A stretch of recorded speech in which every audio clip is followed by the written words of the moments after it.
Thank you.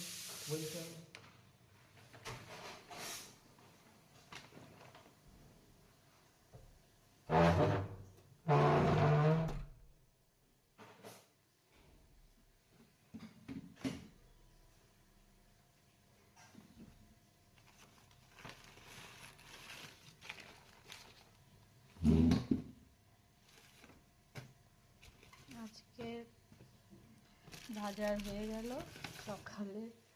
আজকে রোববার, অত তাড়াহুড়ো নেই। এটা আবার কি দিয়েছে সাথে? এটা তো নেই, হয়তো কোনো ফ্রি গিফট দিয়েছে, কারণ এখন ভালোই জিনিস নিচ্ছি রেগুলার।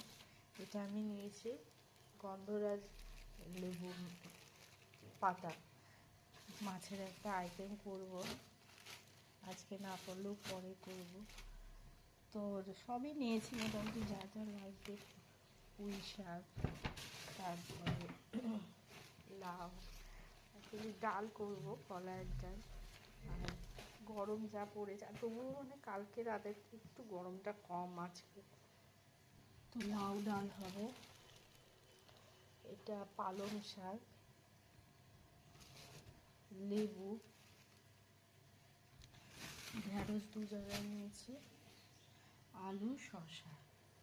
আর সবজি হয়ে গেছে, বেশ 2 দিন হয়ে যাবে।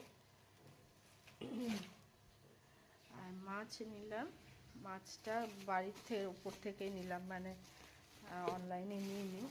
মাছ যে আমাদের যিনি মাছ দেন, তো বাটা মাছ, এটা হচ্ছে কাতলা মাছ, চিংড়ি মাছ। তো কাকিমাও এসে গেছে, আর এদিকে রান্না শুরু হয়ে গেছে, জোগাড় যন্ত্র মোচা হবে। ডাল, কলার ডাল সেদ্ধ হয়ে গেছে। এবার রান্না, আজকে ছেলে অফিস যায় না, তো মানে আজকে তো রোববার, তা একটু ধীরে সুস্থে সব করবো। এখন আমি আগে চা খাবো একটু বসে।